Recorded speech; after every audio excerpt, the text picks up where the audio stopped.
desert wind howled across the compound at 3:27 a.m., carrying with it the acrid smell of burning fuel and something far worse. Captain Maya Rodriguez pressed her back against the crumbling concrete wall, her heart hammering so hard she could feel it in her throat. Somewhere in the darkness beyond the perimeter she could hear them, 340 Marines cut off, surrounded, and running out of time. The radio on her hip crackled with static, then fell silent again. Command had been clear. No extraction, no reinforcements, no exceptions. Before we begin, tell us in the comments where in the world you're watching from. Maya closed her eyes for just a moment, letting herself remember how it had all started. 48 hours ago, everything had been routine. The forward operating base in the Kandahar province had been quiet for weeks, almost peaceful if you didn't count the constant tension that lived in every soldier's shoulders. She had been reviewing supply manifests in her office when Lieutenant James Carter burst through the door, his usually calm face twisted with urgency. "Captain, we've got a situation," he had said, and those 5 words had changed everything. The mission was supposed to be simple. 3 companies of Marines would push into the valley to investigate reports of enemy weapons caches hidden in the abandoned village of Jari. Intelligence suggested minimal resistance, maybe a dozen fighters at most. They would sweep through, document what they found, and be back before sunset. Maya had watched from the command center as the convoy rolled out at 6:15 a.m., dust billowing behind the armored vehicles like a golden cape in the early morning light. Lieutenant Sarah Chen had been leading the operation, one of the best tactical officers Maya had ever served with. If anyone could handle a routine sweep, it was Chen. But nothing about that day had turned out to be routine. By 9:30 a.m., the first reports of contact started filtering back. Not a dozen fighters, hundreds. The entire valley had been a trap, carefully orchestrated and brutally executed. The enemy had let the Marines push deep into the village before springing the ambush from all sides. Maya had listened to the chaos unfold over the radio, her blood turning to ice as she heard the desperation in Chen's voice. "We're pinned down." "I repeat, we are pinned down. Heavy casualties, need immediate air support." The words had cut through the command center like shrapnel, and everyone had frozen, waiting for the response from higher command. That response had come 20 minutes later, delivered by Colonel Harrison Webb himself. Maya still remembered the cold efficiency in his voice as he outlined the situation. The geopolitical climate was delicate, he explained. The mission had technically violated the terms of a recent ceasefire agreement, though no one had bothered to inform the ground troops of that small detail. An extraction would require air assets that would be visible for miles, essentially announcing to the world that American forces had broken the agreement. The political fallout would be catastrophic.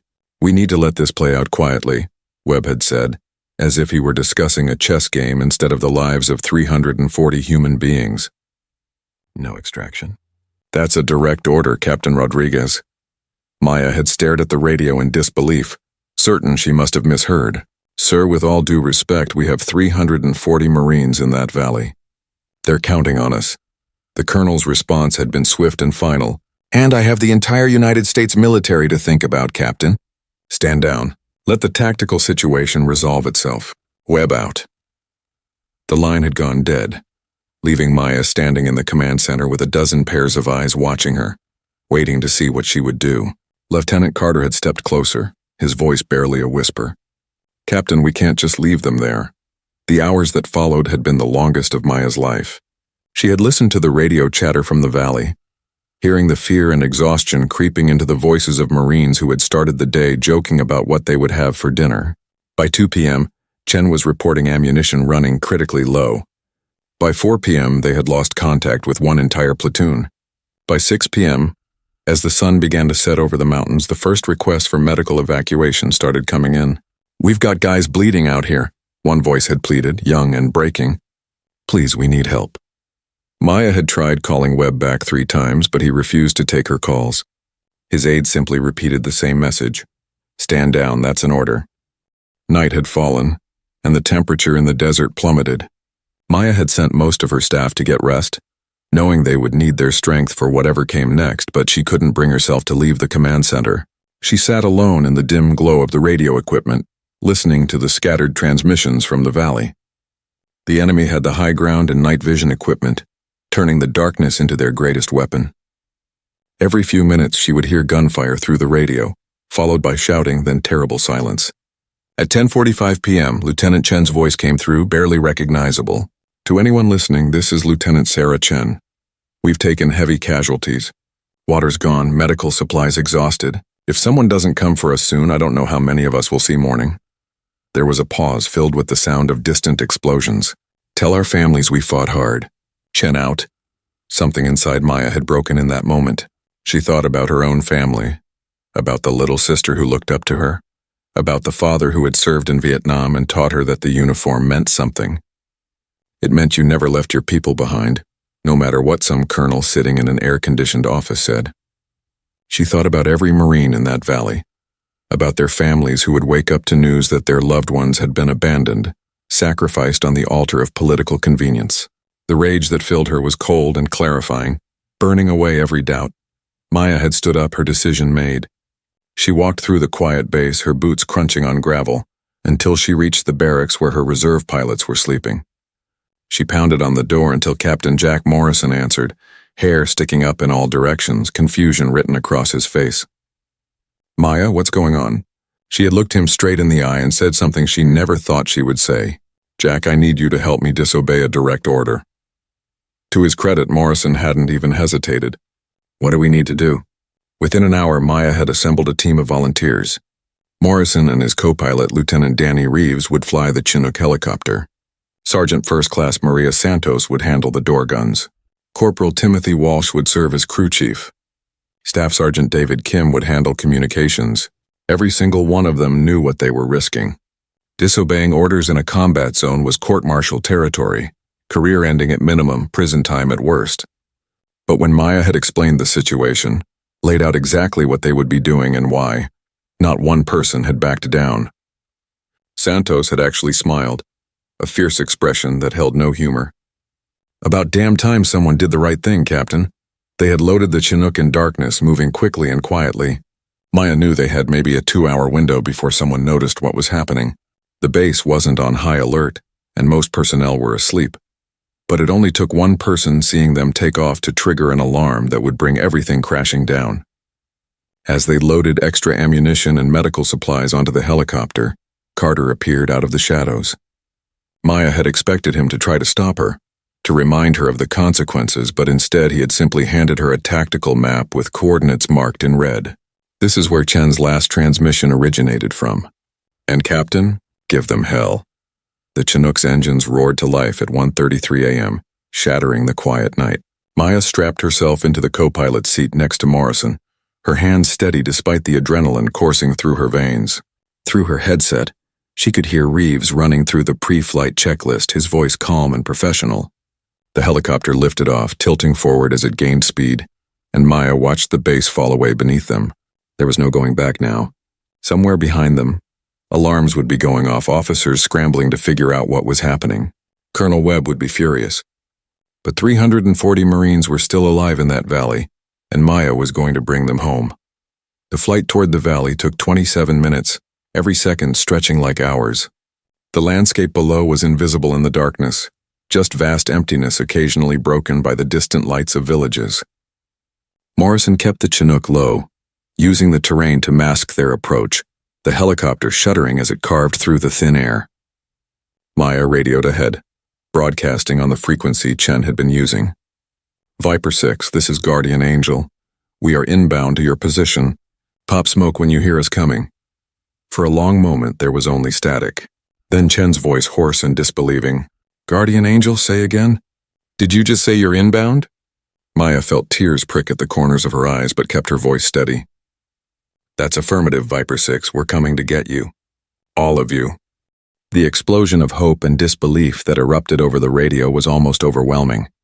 Maya could hear people shouting in the background, spreading the word, and for the first time in hours, those voices carried something other than despair. But Chen's response was measured, tinged with worry. Guardian Angel, be advised, the LZ is hot. We're surrounded on 3 sides, taking sporadic fire. The only clear approach is from the east, but it's a narrow window. Morrison glanced at Maya, one eyebrow raised. She nodded once firmly. Copy that, Viper 6, we've dealt with worse. It was a lie, but it sounded good. They saw the smoke first, a column of purple rising into the night sky, illuminated by the Chinook's spotlight. Then the valley opened up before them and Maya's breath caught in her throat. The village was a war zone. Buildings burned, casting flickering orange light across the rubble-strewn streets. She could see muzzle flashes from multiple positions, enemy fighters firing from the hills surrounding the village. And in the center of it all, hunkered down behind whatever cover they could find, were the Marines. They looked tiny from above, small clusters of humanity fighting to survive against impossible odds. Morrison brought the Chinook in fast and steep, the helicopter bucking as rounds pinged off the armored hull. Santos opened up with the door guns, the heavy machine gun fire a deafening roar that shook the entire aircraft. "Taking fire from 11 o'clock, Reeves shouted, his hands flying over the controls. The Chinook jinked hard to the right and Maya's stomach lurched. They were dropping fast now, the ground rushing up to meet them.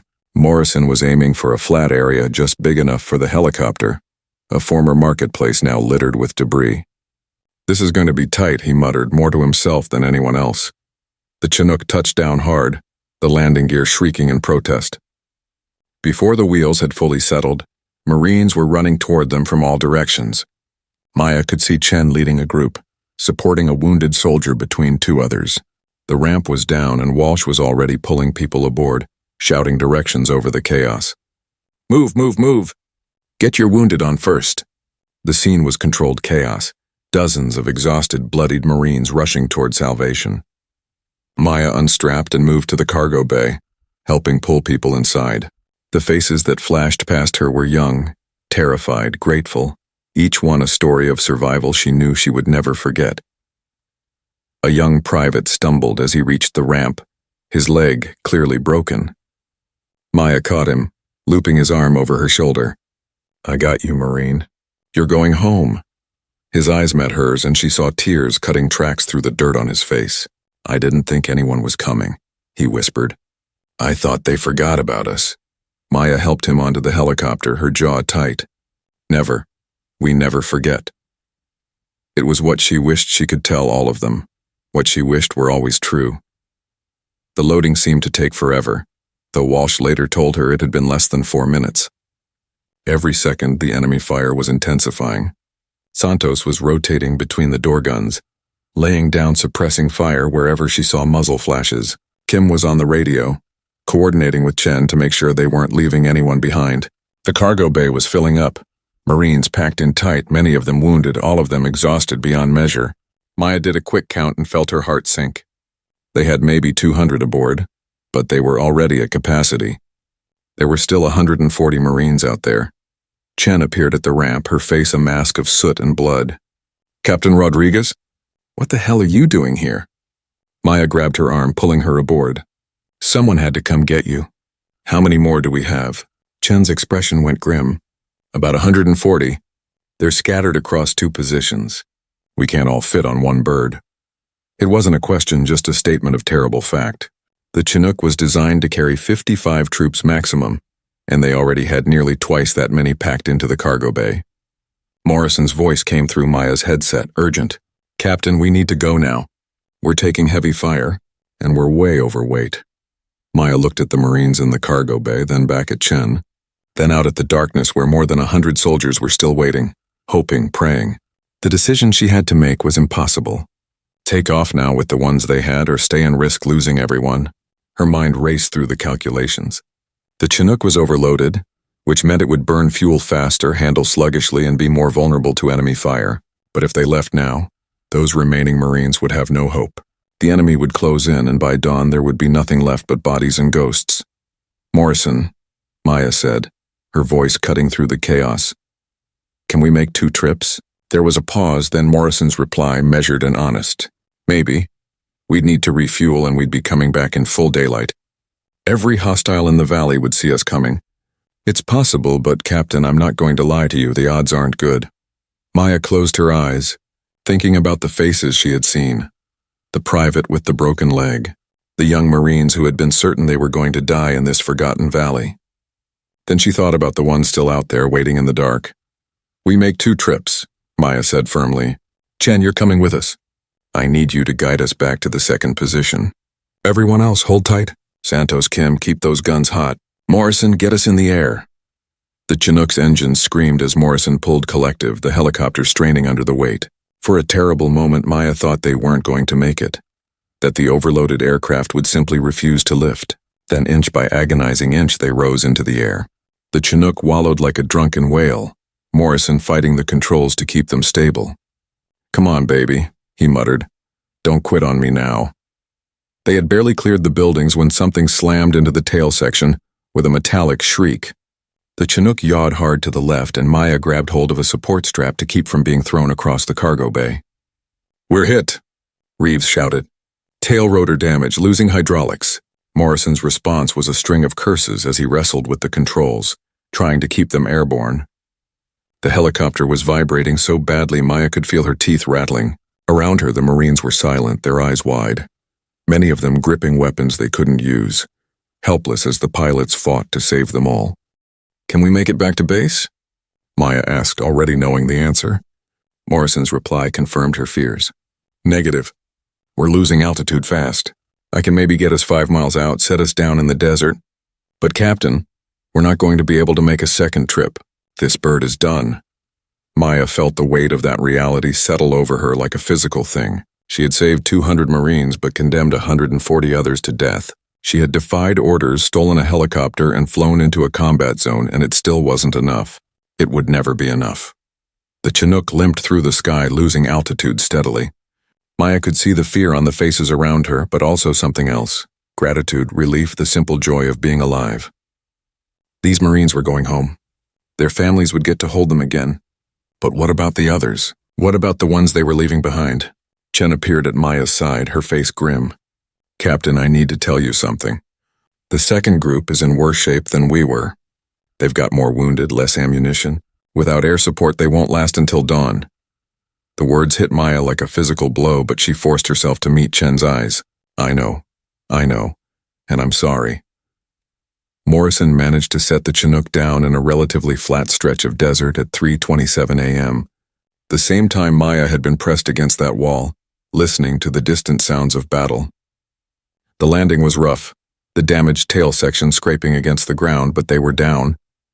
The Marines began disembarking, helping the wounded, moving with the practiced efficiency of soldiers who had survived the impossible. Maya stood at the ramp watching them go, memorizing every face. These were the ones she had saved. But the ones she hadn't saved would haunt her forever. Walsh approached her, his expression troubled. "Captain, what now?" "We're 10 miles from base, we've got wounded, and we're sitting ducks if anyone comes looking for us." Maya was about to respond when Kim shouted from the cockpit. "Captain!" "I'm picking up radio traffic. Multiple aircraft inbound, moving fast."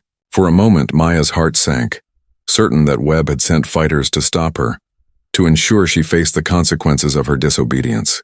But then Kim's voice came again, this time tinged with disbelief. "Captain, they're ours. I count 4 Apache attack helicopters and 2 more Chinooks.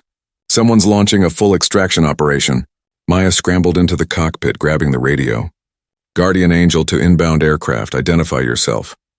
The response that came back made her knees weak with relief. "Guardian Angel, this is Warhammer Flight. We're here to finish what you started."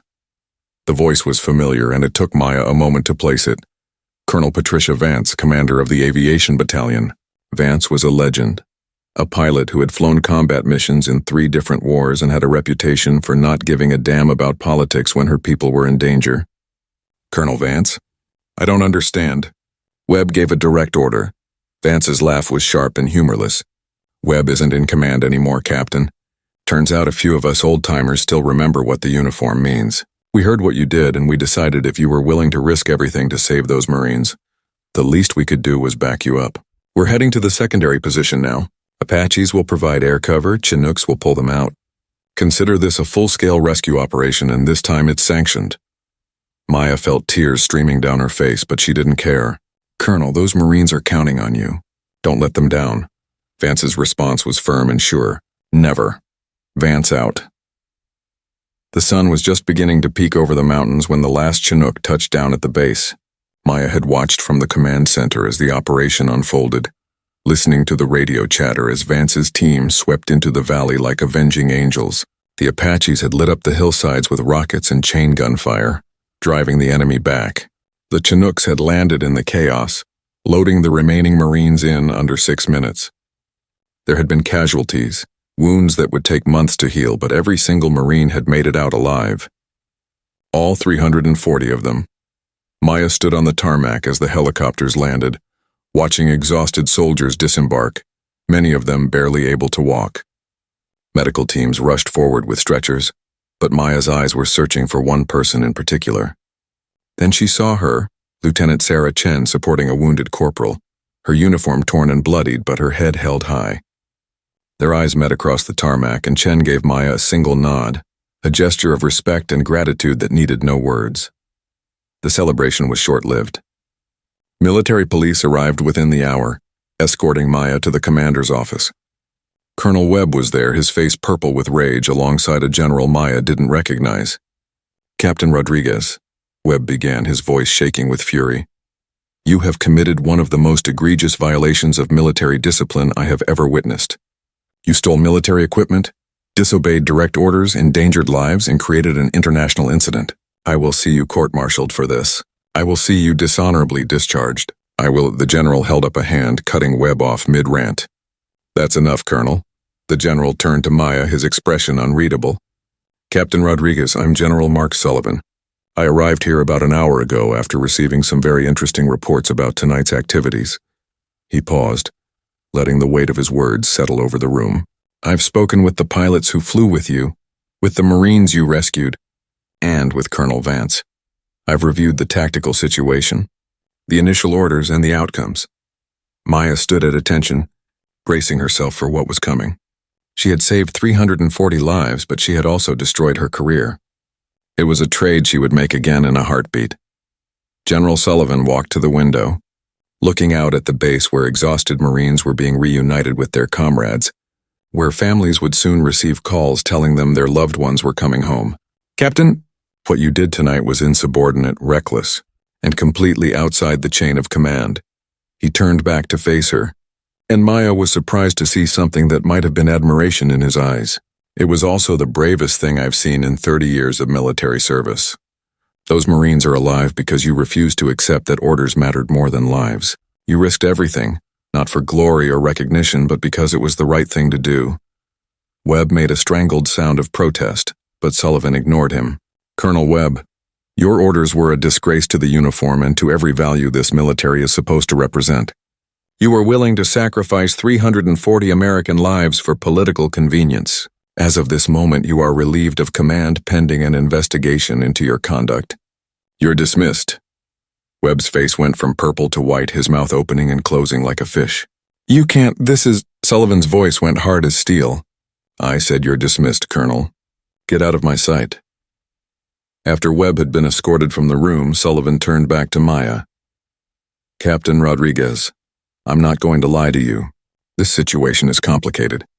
There will be investigations, inquiries, a lot of people in Washington asking uncomfortable questions. Your actions saved lives, but they also broke rules that exist for good reasons. The chain of command can't function if everyone decides to do whatever they think is right." Maya nodded, understanding. "I know, sir, and I accept the consequences, but I'd do it again. Those Marines deserved better than to be abandoned." Sullivan was quiet for a long moment, then he smiled, a genuine expression that transformed his stern features. "I'm recommending you for the Distinguished Flying Cross, Captain. What you did took extraordinary courage under fire. You're also being promoted to Major, effective immediately. And Major Rodriguez, I want you to know something. You remind me why I put on this uniform every morning. In a world where too many people worry about careers and politics, you remembered what really matters. The Marine Corps needs more officers like you, not fewer." Maya felt overwhelmed, tears threatening again. "Sir, I don't know what to say." "Thank you." Sullivan shook his head. "Don't thank me. Thank the 340 Marines who get to go home because of you. They're the ones who matter. Now get out of here, Major. You've had one hell of a night and you need rest." "That's an order you're actually going to follow, right?" Maya allowed herself a smile. "Yes, sir. I'll follow that one." As Maya walked out of the office into the bright morning sunlight, she was immediately surrounded by Marines. Chen was there, along with Morrison, Santos, Kim, Walsh, and dozens of others whose faces she recognized from the desperate hours in the valley. They weren't saying anything, just standing there, and then Chen started clapping. The sound was joined by others, then more. until the entire crowd was applauding, the sound echoing across the base. Maya wanted to tell them she didn't deserve it, that she had only done what anyone should have done, but the words stuck in her throat. A young Marine stepped forward, the same private with the broken leg she had helped onto the helicopter. He was on crutches now, but he stood as straight as he could manage. "Major Rodriguez, I just wanted to say thank you. My wife is pregnant with our first kid. Because of you, I'm going to get to meet my daughter." His voice broke on the last word, and Maya reached out to grip his shoulder. "What's her name going to be?" The private smiled through his tears. "Maya. We're naming her Maya." In the weeks that followed, the story of that night spread through the military like wildfire. The media got hold of it, and suddenly Maya was being called a hero, invited to talk shows, featured in magazine articles. She hated the attention, uncomfortable with being singled out when so many others had been brave that night. Morrison and his crew, Santos on the guns, Kim on communications, Walsh coordinating the evacuation, they had all risked everything.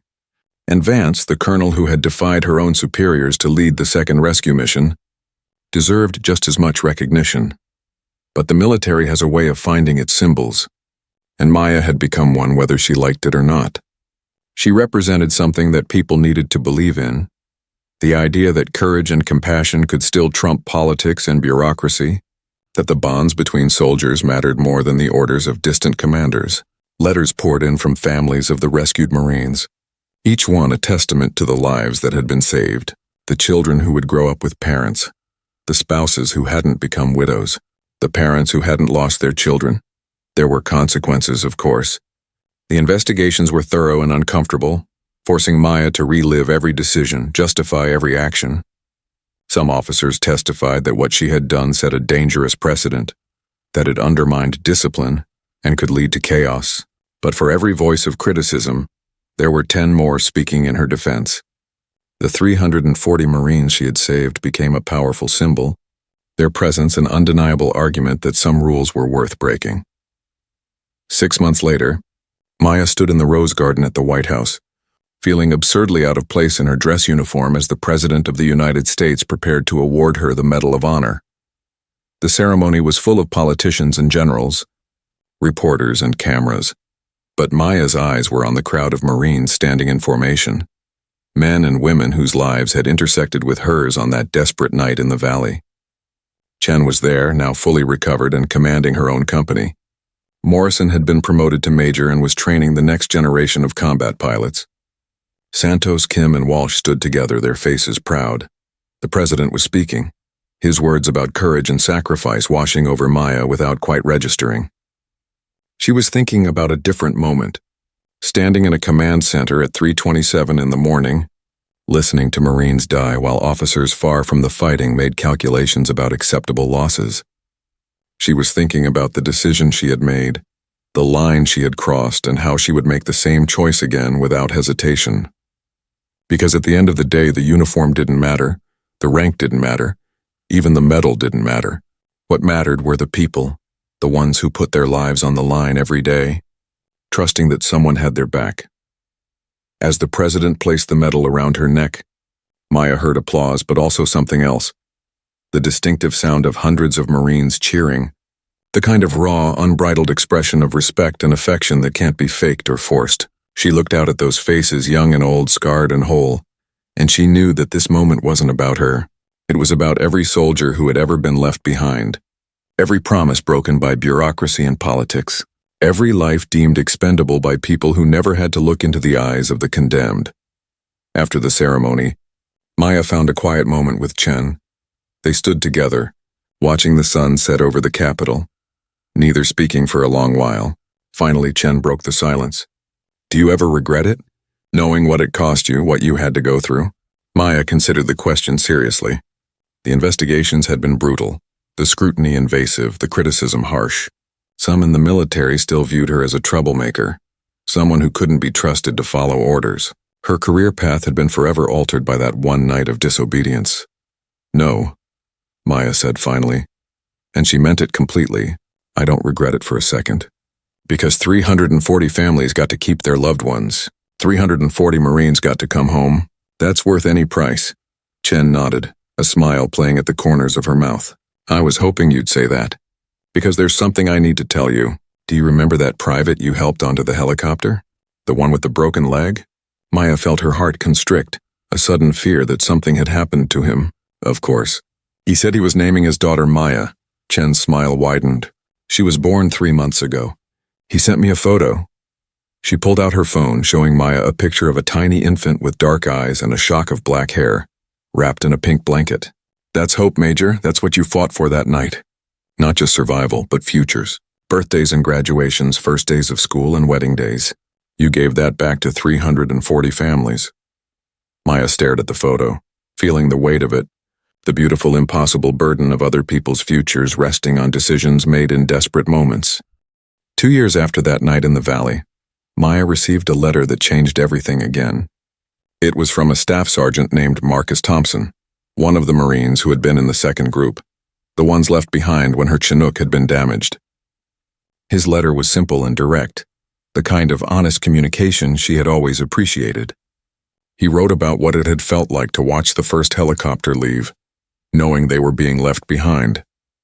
About the despair that had settled over his unit like a shroud as they prepared for the end, and then about the sound of rotor blades at dawn, the Apaches screaming overhead, the Chinooks descending like angels of mercy. I wanted you to know that every day since then has been a gift, Thompson wrote. I got married last month. My wife is a teacher and she's the best person I've ever known. We're going to have a good life together, kids and a house and all the normal things that seemed so impossible when I was sitting in that valley, certain I was going to die. I have that life because you refused to accept that we were expendable. Because you looked at orders that said to leave us behind and said no. I don't know how to thank you for that, except to promise that I'll try to live a life worthy of the second chance you gave me. Maya kept that letter in her desk drawer, pulling it out whenever she had difficult days, whenever the weight of command felt too heavy. It reminded her of why the uniform mattered, why she had chosen this life of service and sacrifice. Not for the medals or the recognition, but for the Marcus Thompsons of the world, for the young parents and their children, for everyone who deserved a chance to live and love and find their own piece of happiness. The Marines she had rescued went on with their lives, scattered across the country and the world, but they remained connected by that shared experience. They formed a group they called the Guardian Angels, meeting annually to remember what had happened and to celebrate the fact that they were still here to remember it. Maya always attended, finding in those gatherings a sense of purpose and connection that transcended rank and protocol. These were her people, bound together not by chains of command but by something far stronger, the knowledge that they had faced death together and survived. Years passed, and the story of that night became legend, the kind of tale told to new recruits to illustrate what the military was supposed to be about. Details got embellished, facts became mythology. But the core truth remained. 340 Marines had been left to die, and one captain had refused to accept that fate. Maya watched her own legend grow with mixed feelings, uncomfortable with being treated as larger than life, but understanding that sometimes people needed heroes, needed to believe that courage and compassion could still win the day. She eventually made colonel herself, commanding her own battalion, always remembering the lessons of that desperate night. She never forgot what it felt like to be the one making impossible decisions, weighing lives against orders, and she promised herself that she would never become like Webb, never let politics and career advancement matter more than the people under her command. It was a promise she kept through 3 more combat deployments, countless difficult decisions, and the slow grinding weight of years in uniform. On the 10th anniversary of that night, Maya returned to the valley. It had changed dramatically. No longer a war zone, but a recovering community, children playing in streets where she had once listened to gunfire. The village had built a small memorial, a simple stone marker inscribed with the names of all 340 Marines who had survived. Local elders had insisted on creating it, a gesture of gratitude for the restraint the Marines had shown even while under fire, refusing to call in artillery that would have leveled the village but saved their lives. Maya stood before that memorial, feeling the full weight of a decade pressing down on her. So much had changed. Some of the Marines she had rescued were still serving. Others had returned to civilian life. A few had struggled with the trauma of that night, carrying invisible wounds that no medal could heal. 3 had died in the years since. 2 in subsequent deployments and 1 to suicide. A reminder that survival wasn't always the same as being saved. But most had built lives full of meaning and purpose. Their extra years a gift they had tried to honor. As the sun set over the mountains, painting the sky in shades of orange and gold, Maya thought about all the paths not taken. All the alternate timelines where she had followed orders and 340 families had received folded flags instead of homecomings. She thought about courage. Real courage, which wasn't the absence of fear but the willingness to act despite it. And she thought about the simple, profound truth that had driven her decision that night and every day since. People mattered more than rules. Lives mattered more than careers, and some orders deserved to be disobeyed. Chen found her there as darkness fell, 2 old soldiers standing in comfortable silence. "Do you think we did the right thing?" Chen asked, and Maya understood she wasn't really asking about that specific night but about everything that had followed. All the consequences and complications. The lives saved and careers altered. The precedent set and the questions raised. Maya thought about her answer for a long time, watching the first stars appear in the darkening sky. "I think we did the only thing we could live with," she said finally. "I think sometimes the right choice and the easy choice are miles apart, and you just have to trust your conscience to guide you. I think those 340 Marines deserved someone willing to fight for them, even if it meant fighting our own command structure. So yes, Sarah, I think we did the right thing." They stood together as night fell completely over the valley. 2 women who had once been young officers facing an impossible decision, now older and perhaps wiser, but still carrying the weight of that night. The memorial stone seemed to glow faintly in the starlight. Those names a testament to survival and sacrifice, courage and compassion. Somewhere far away across oceans and continents, 340 people were living their lives. Working jobs, raising children, loving partners, pursuing dreams, all because 2 officers had refused to accept that anyone was disposable. When Maya returned home, she found her mailbox overflowing with letters and cards. It happened every year on the anniversary. Messages from the Marines she had saved and their families, small tokens of gratitude that never failed to move her. But this year there was something different, a package carefully wrapped with no return address. Inside, Maya found a photo album, its cover embossed with simple words, "The Guardian Angels 10 years on." She opened it slowly, hands trembling slightly. The first page showed a group photo from that night, taken just after the first Chinook landed back at base. The Marines looked exhausted, filthy, many bandaged or supported by comrades, but their eyes held something powerful. Relief, gratitude, joy at simply being alive. Maya traced the faces with her finger, remembering each one. Over the following pages, the album transformed into a celebration of life. Wedding photos, graduation ceremonies, newborn babies, family gatherings. Each picture was labeled with a name and a brief note. Corporal James Miller married his high school sweetheart 6 months after returning home. Now has 3 kids and teaches history. The photo showed a man in his 30s laughing while his children climbed over him like puppies. Staff Sergeant Rachel Torres completed her degree, now works as a trauma counselor helping veterans. Got her PhD last year. Torres stood in graduation robes, her smile radiant with achievement. Private First Class David Chen, Sarah's younger brother, opened a restaurant with his partner. They just celebrated their 10th anniversary. The photo showed 2 men standing proudly in front of a storefront, arms around each other. Page after page, story after story.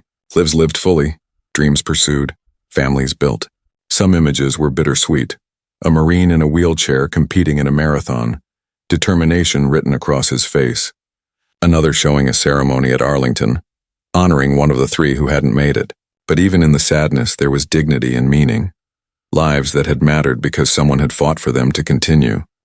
The last page held a single photograph and a letter. The photo showed all 340 Marines gathered together, taken just weeks ago at their annual reunion. They held a banner that read, "Still here because she cared."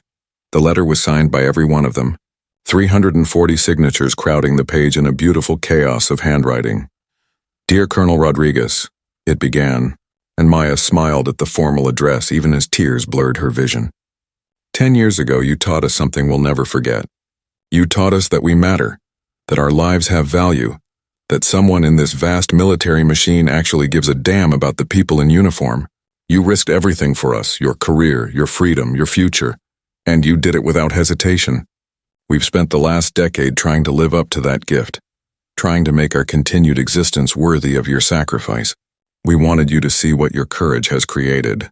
340 lives, yes, but also the children we've had, the students we've taught, the patients we've healed, the businesses we've built, the art we've created. You didn't just save us that night. You saved everyone and everything we would go on to touch. Thank you doesn't begin to cover it, but thank you anyway. With eternal gratitude, the guardian angels.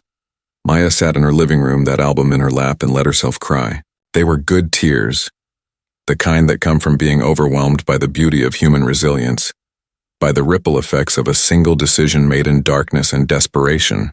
She thought about the young captain she had been, standing in that command center, weighing her career against the lives of strangers. She wished she could go back and tell that frightened woman that everything would be okay, that the choice she was about to make would define her life in the best possible way. The next morning, Maya received a phone call that brought everything full circle. It was General Sullivan, now retired but still carrying the authority of decades of service. "Maya," he said, his voice warm with affection, "I have a proposition for you. The Army War College wants to create a new ethics course, and they've asked me to help design the curriculum. I immediately thought of you. Would you be willing to teach a class on moral courage and decision-making in combat? To tell your story to the next generation of officers?" Maya's first instinct was to refuse. She had never been comfortable with her own legend, never wanted to be held up as some kind of perfect example. But then she thought about the young officers who would face their own impossible choices, who would be torn between orders and conscience, who would need to know that sometimes the right thing to do was also the hardest thing to do. "Yes," she said. "I'll do it." Her first class at the War College was terrifying. Maya stood before 60 bright young officers, all of them staring at her with a mixture of awe and curiosity. She had prepared notes but found herself setting them aside, speaking instead from the heart. "I'm not here to tell you to disobey orders," she began. "The chain of command exists for good reasons. Military discipline saves lives. But I'm also here to tell you that sometimes, rarely, but sometimes you'll face a situation where following orders means compromising everything you believe in. In those moments, you have to trust your moral compass more than your career prospects." She told them about that night in excruciating detail, holding nothing back. The fear, the doubt, the certainty that she was destroying her future. The weight of knowing that 340 lives depended on her decision. She told them about Colonel Webb's order to stand down, about the agonizing hours listening to Marines die, about the moment she decided that some things mattered more than her career. And she told them about what came after, the investigations, the scrutiny, the officers who considered her a dangerous precedent. "Here's what I learned," Maya said, looking each of them in the eye. "Courage isn't just about facing enemy fire. Sometimes it's about facing your own commanders, your own organization, your own fear of consequences. It's about looking at a situation and saying, 'This is wrong and I won't be part of it.' But, and this is crucial, it's also about being willing to accept the consequences of that choice. I was prepared to go to prison for what I did. I was prepared to lose everything. You don't get to claim the moral high ground and then complain about the price you have to pay." One young captain raised her hand, her expression troubled. "Ma'am, how do you know when to disobey? How do you distinguish between an order that's just difficult and an order that's genuinely immoral?" It was the right question, the essential question, and Maya appreciated the intelligence behind it. "I wish I could give you a formula, a checklist you could follow. But moral decisions don't work that way. All I can tell you is this. When you're facing that choice, ask yourself if you can live with the consequences of obedience.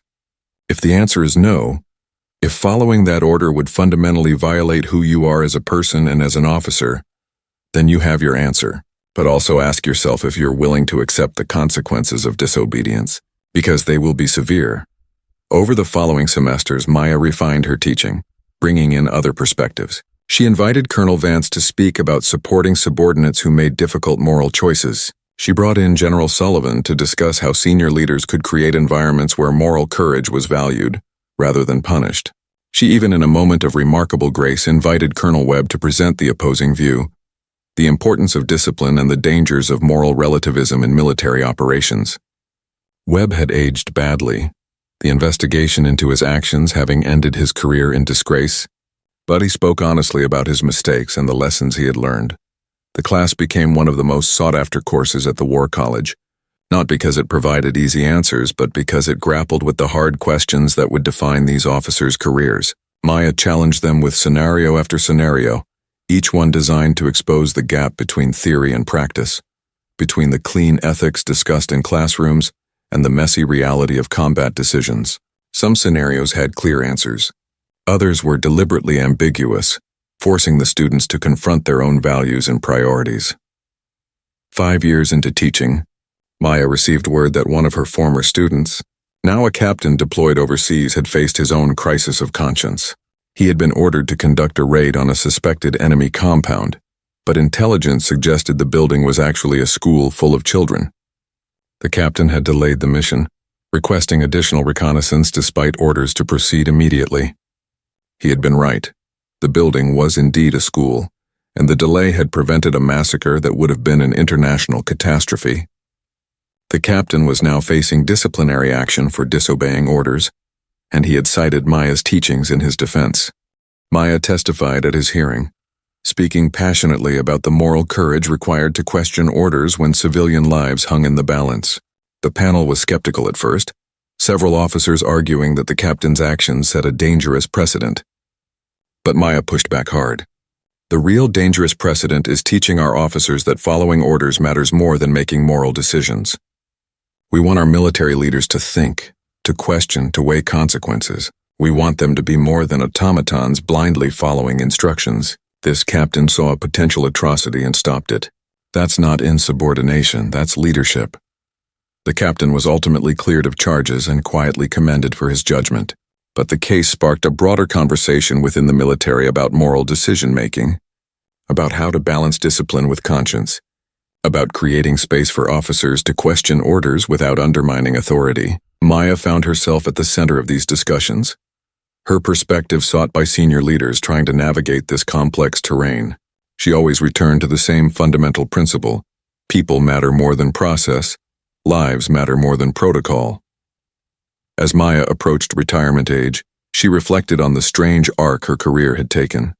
That single night of disobedience had defined everything that followed, transforming her from an anonymous captain into a symbol of moral courage. She had been honored and criticized, celebrated and condemned, held up as an example and dismissed as a cautionary tale. But through it all, she had never wavered in her conviction that she had made the right choice.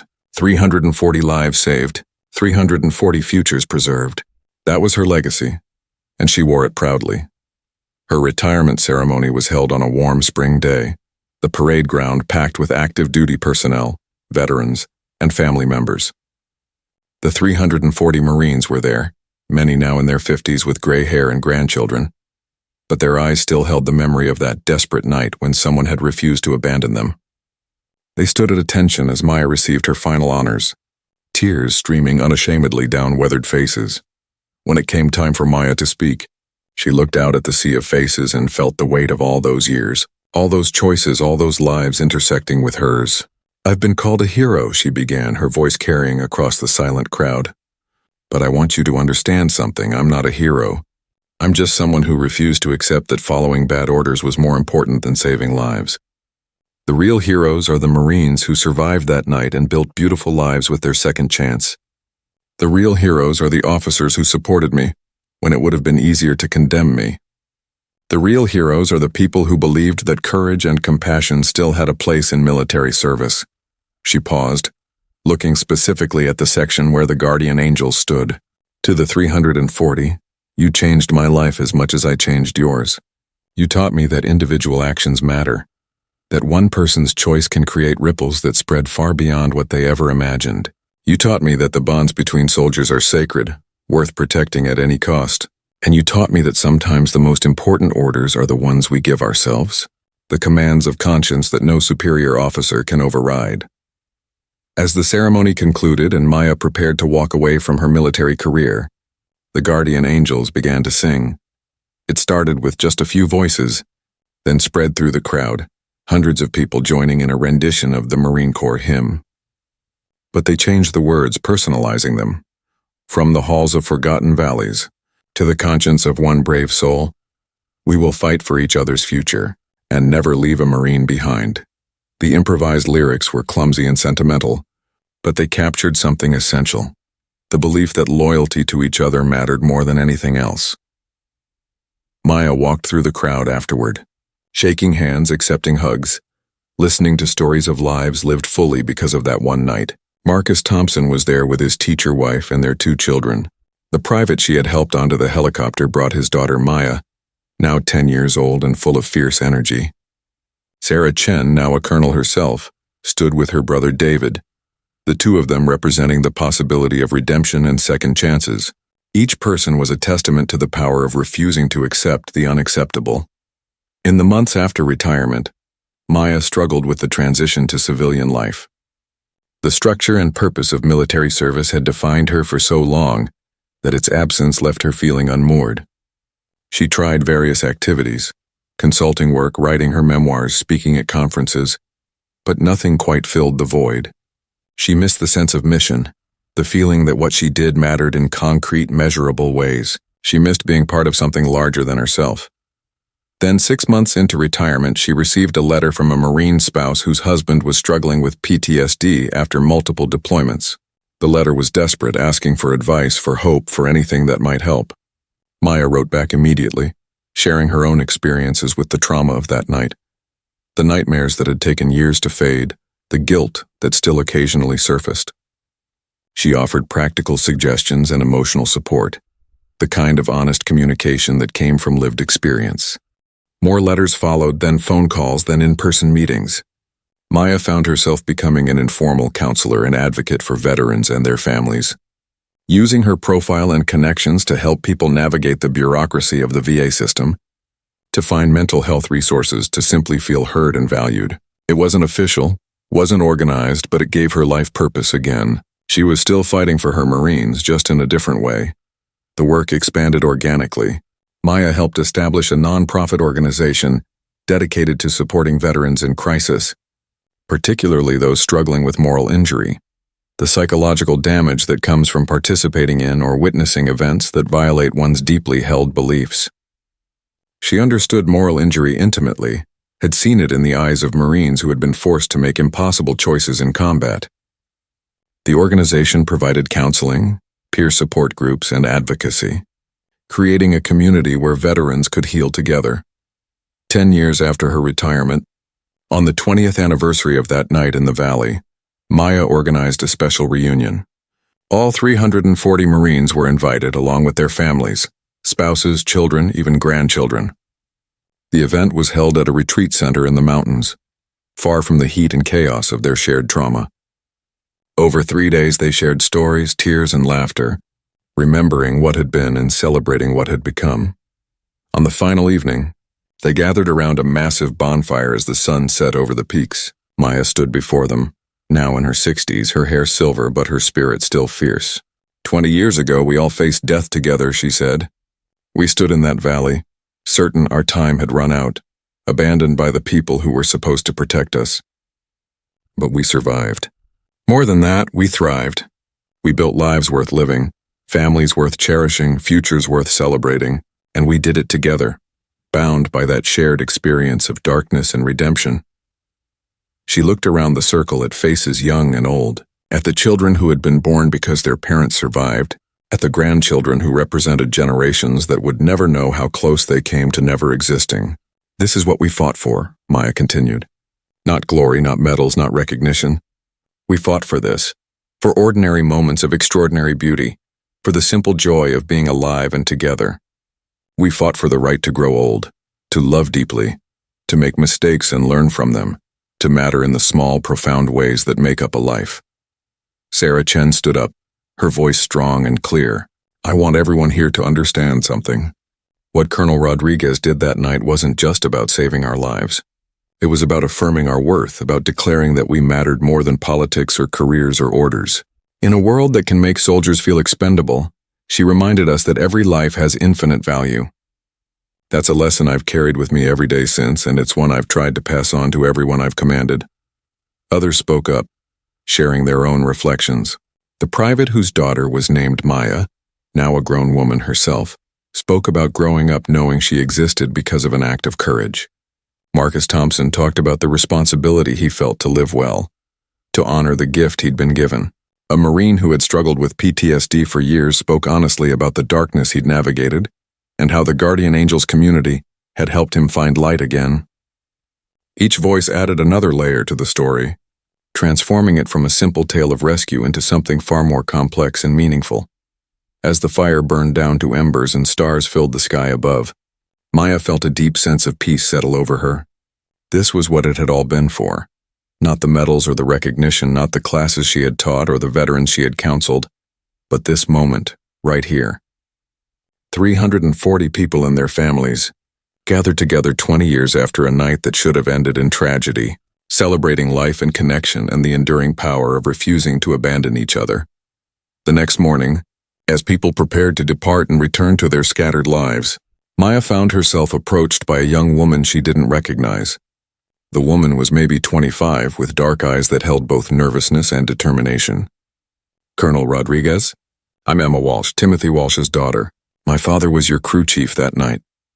Maya remembered Walsh vividly, the young corporal who had coordinated the loading of Marines onto the Chinook, his voice calm amid the chaos. "Of course. How is your father?" Emma's expression grew sad.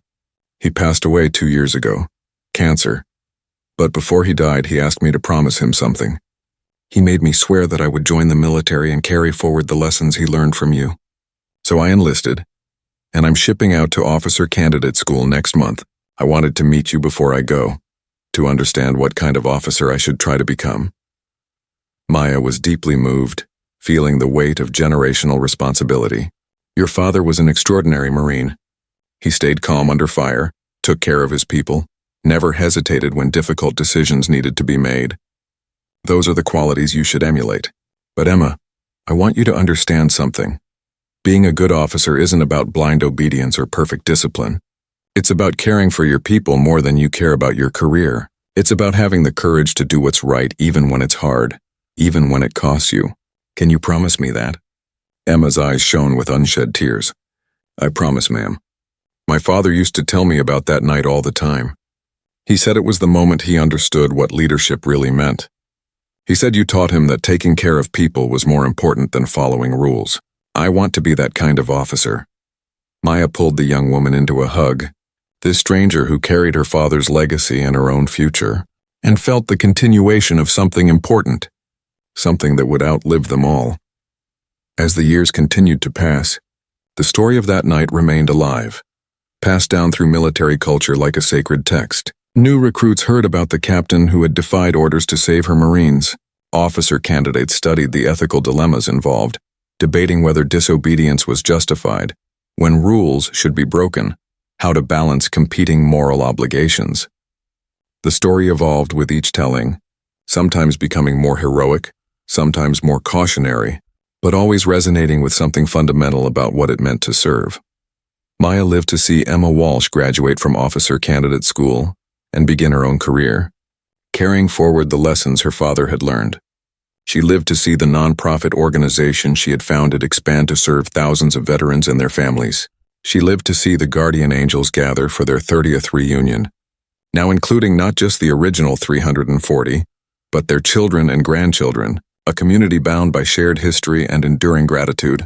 And she lived to see the military itself begin to change, creating more space for moral courage, more protection for those who questioned orders in service of higher principles. On a quiet evening in her 80th year, Maya sat on her porch watching the sunset, a photo album spread across her lap. Not the one the Guardian Angels had given her, though she cherished that too, but a newer one filled with pictures from the last 3 decades. So many faces, so many lives intersecting with hers. She thought about that young captain standing in a command center, terrified and determined, making a choice that would ripple through time in ways she could never have imagined. Had it been worth it? The question still occasionally surfaced even after all these years. The career disruption, the investigations, the criticism, the weight of responsibility for so many lives and futures. Maya smiled to herself, thinking about the children who existed because their parents survived, about the veterans who found hope in her organization, About young officers like Emma Walsh carrying forward lessons of courage and compassion. Yes, she thought. 1,000 times, yes. Every difficult moment, every sacrifice, every consequence had been worth it to preserve those 340 lives and everything they had created. As darkness fell and the first stars appeared, Maya closed her eyes and let herself remember one final time. The sound of rotor blades in the night, the faces of exhausted Marines climbing aboard, the weight of impossible decisions, the knowledge that some orders deserved to be disobeyed, and most of all, the simple, powerful truth that had guided every choice since people mattered more than rules, lives mattered more than careers, and the bonds between soldiers were worth any sacrifice. Somewhere across the country, 340 people and their families were living their lives, most of them thinking nothing special about this particular evening. But they carried with them, conscious or not, the legacy of that night when someone had refused to let them be expendable. They carried it in the way they loved their families, pursued their dreams, supported their communities, and treated other people with dignity and value. They carried it in the stories they told their children about courage and compassion, about standing up for what's right even when it's hard. And in that carrying forward, in that quiet continuation of lives that almost ended, Maya's choice was vindicated every single day. She had saved 340 Marines, yes, but she had done something more important. She had declared that every life mattered, that no one was disposable, that humanity and compassion could still triumph over bureaucracy and politics. It was a declaration that echoed through the decades, inspiring others to make their own brave choices, to stand up for their own principles, to refuse to accept that following orders was more important than doing what was right. As Maya drifted off to sleep that night, she dreamed of a valley under starlight, of helicopters descending like angels, of faces transformed from despair to hope. She dreamed of all the paths branching out from that single moment, all the lives that had flourished because someone had cared enough to fight for them. And she knew, with the certainty that comes at the end of a life well lived, that if given the choice again, she would make the same decision without hesitation, because some things were worth any price, and 340 Marines coming home was worth everything.